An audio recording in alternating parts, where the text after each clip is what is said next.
umaga. Breakfast time, 11:15. Kasi late na kami nagising ni Dwayne. So yeah, here's Baba. So that's our breakfast. Show Baba. Oh. Here's tausapaw, red bean paste, and batchang.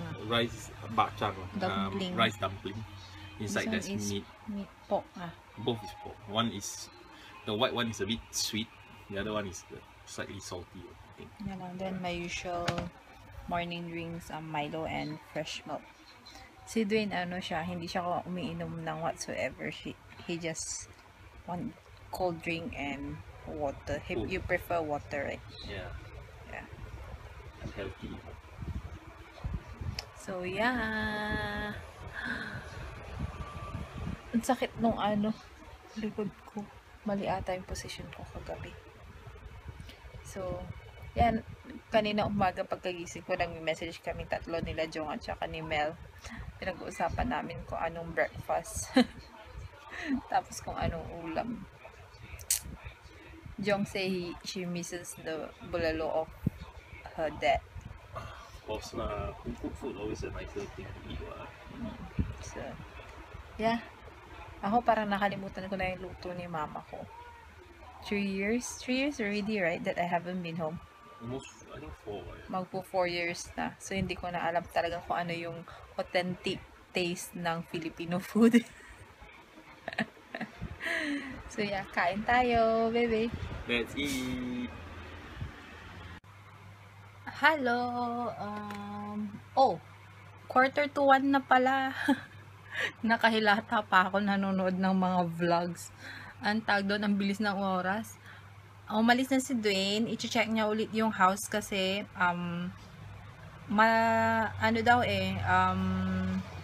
almost finish na daw yung carpentry. So, yeah. Konting kembot na lang, may bahay na kami. As usual, hindi na naman ako, sabi ko nga sa kanya, sama ako kahit dun lang ako sa baba nung ng block. Maglalakad-lakad lang ako sa baba, antayin ko siya, ayaw niya. Bawal daw. So, fine. Tapos, after that, susunduin niya yung ate niya. Kasi nagpa-service ata ng kotse or something. So, yeah. Ako naman, nung Sunday kasi bumili ng half chicken yung mother-in-law ko. Yun, ugali ng mother-in-law ko, pag may niluto akong Filipino food, pag nagustuhan niya, ang gagawin lang, hindi niya sasabihin na, oy, magluto ka nung ganyan. Ang gagawin lang niya is bibili siya ng ingredients. Tapos, alam mo na, ganun siya. So, bumili siya ng half chicken. Nung before that, nagpabili ako ng half chicken sa kanya kasi sa market kami nagpapabili para mas fresh. Nagluto ako ng chicken adobo with potato. Tapos nagustuhan niya yata. So, yun, bumili siya. Sabi ko kanina sa kanya, yun na ang lulutuin ko. Yun, tapos sabi niya, na-request lang niya na dagdagan ng potato.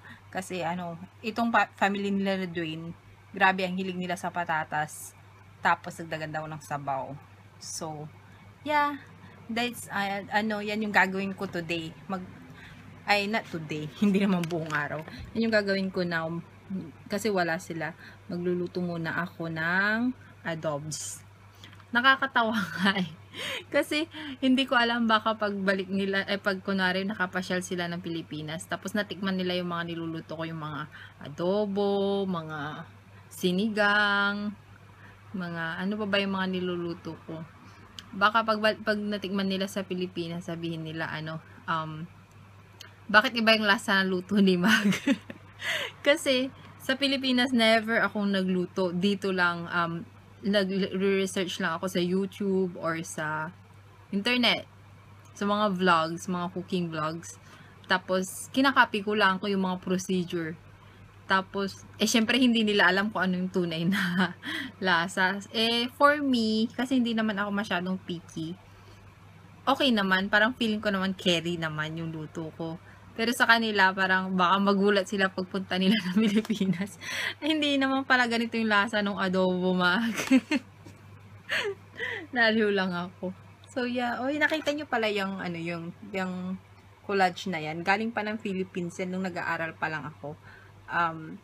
Nung nag-aaral kasi ako, nagde-date pa lang kami ni Dwayne. And then, yan, yung mga picture namin nung we're still dating. As you can see. Ang payat ko pa dyan, oh.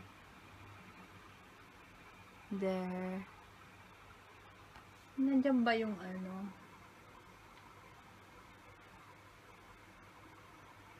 Wala dito yung first date namin. Yeah. So, magluto muna ako. Hindi ko na kayo isasama sa kitchen. Kasi, makalat. Pakita ko na lang sa inyo later pag tapos na. Ayan, hindi pa ako tapos magluto. Katapos ko lang mag-chop ng patatas and onion. Yung garlic, garlic, pre-chop na yun, nasa fridge. Hindi pa pala, na totally defrost yung chicken. So, habang nag-aante ako, manunod muna ako nung latest episode ng Pretty Little Liars. So, yeah, there. So, yeah, nood muna ako. I'm hungry already. Hello! Andito na si Baba. Galing siya ng house. You didn't vlog, right? Oh, no. Hindi daw niya vlog. Must keep it the best. Because the carpentry work, right? Everything is done up. Only shot of the kitchen tabletop and the bathroom top. So it doesn't look very wonderful. My cupboard? The cupboard. Done. Done already, yeah. I told you send me the picture of the design first. I need to agree with the design first, ma. Just bear with it, Bear with it, I ask them to change. Seriously? Mine, I You took a picture or not? I put my stuff at other place. You took a picture or not? Yes. I see. Let's not get this on camera. Not nice, In case it turns ugly. Then I get angry. Why you scared I get angry? No lah. To me, it is simple and practical. Ayaw niya kasi ako nagagalit. I'm a very practical one, correct? I just like that simple and practical one. I'm not a troublesome person. Yeah. But the one you can ask them to do things, they might as well No customize. I show her the customization, the one you wanted with the high-low and the long section, right? We don't have enough space because we need a good one more feet Fine. of space. Ayun, bumili siya ng lunch kasi hindi aabot yung adobo. Pero natapos ko na i-chop yung mga kakatapos ko rin lang sampay nung labahin ng damit na nalabhan. And look what he bought. Very contrasting. Healthy and unhealthy version. So we're having Hawaiian pizza from Pastamania. Small one, you see only my hand size. Yeah, malit lang yung mga binili niya kasi it's already 2:30, matutulog na rin siya because you're night shift, right? Yep. Yeah. So Hawaiian pizza and Caesar salad, right? Chicken Caesar salad. Yeah. So yeah. Let's eat. Kakain tayo. Then pagkatapos natin kumain, siguro you're going to sleep already, right? For tonight. Then magluluto na ako. Yeah. So, kain. Humigha na siya. Meron kaming mat dito kasi si Adam dito naglalaro. My pata! How come your legs is farewell?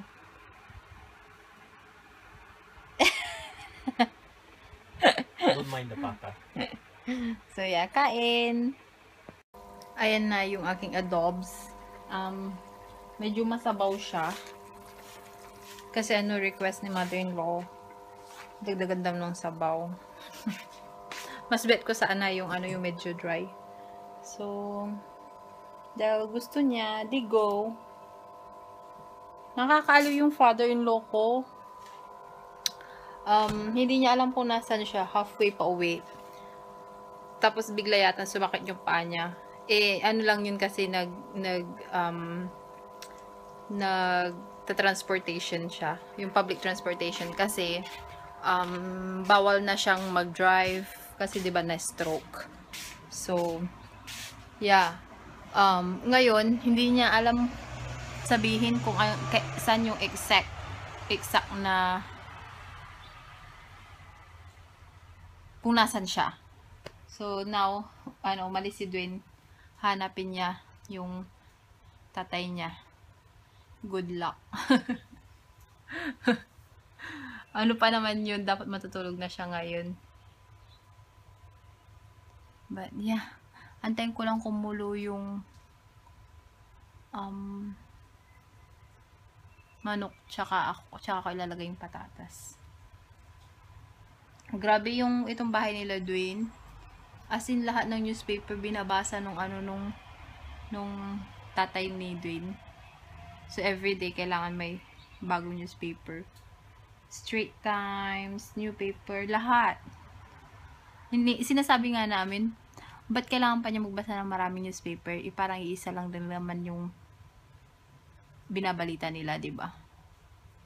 Pero okay na rin kasi parang yun ata for the brain para hindi siya senile or maulyanin agad.